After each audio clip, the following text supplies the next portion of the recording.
We've all heard of achieving net zero. It's the aim that all climate movements are rooting for, and all countries signed on to the Paris Agreement are working hard to achieve.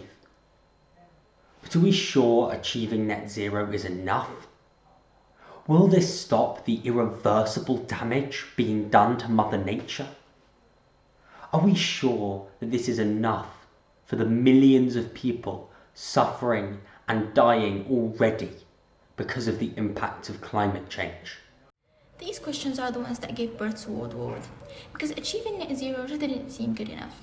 That's why at WorldWard we promote climate restoration, a concept that not only acknowledges that we are globally responsible to stop emitting carbon to the atmosphere, but on top of that, we need to remove the carbon already built up in the atmosphere. This is a huge-scale task because carbon must be removed in such enormous quantities and safely stored. However, at the end of the day, restoration is vital to saving millions of lives for centuries to come in the future. It may feel overwhelming, but nonetheless, it must be achieved. There are no other alternatives that will result in a safe future for the generations to come.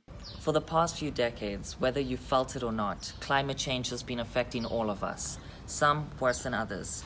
From the increased intensity of cyclones and typhoons and hurricanes, to the unprecedented forest fires, to the glaciers melting at extreme rates, and to the extreme heat waves. It has already caused millions of people to suffer, and it will only get worse, even if we set our aim at net zero. Achieving net zero essentially means stopping the emission of carbon into the atmosphere.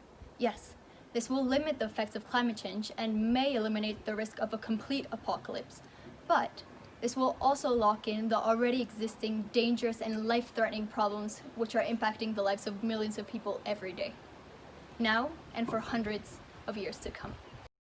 Even with the most ambitious net zero targets, we still condemn millions to suffer and die. This obviously is not good enough. The world needs to wake up. It needs to wake up right now. Climate restoration is the only way we can ensure a safe future for generations to come.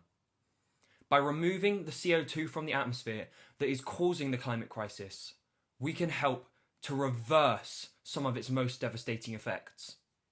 If COVID-19 has taught us anything, it's the fragility of ordinary life. Let's not gamble trillions of dollars and millions of lives on a unsafe climate, on a climate of horrific natural disasters, famines, flood, now and for centuries to come.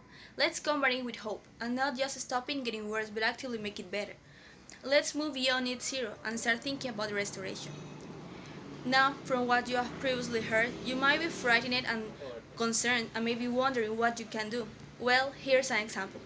I joined this organisation because I felt terrified at the prospects of climate change and wanted to try to contribute to combating this problem, which will inevitably play a part in my future. We as WorldWard are trying to raise awareness on climate change and how we as the youth can help better the situation that our Earth is currently facing. However, we do desperately need more volunteers and support. To enable climate restoration, we have to act now, and having more public support to volunteers help, we put needed pressure on companies, governments and organizations and raise the awareness that they need to invest more into carbon removal plans as well as cutting out emissions. We need to push for climate restoration as it's the only way to achieve climate justice.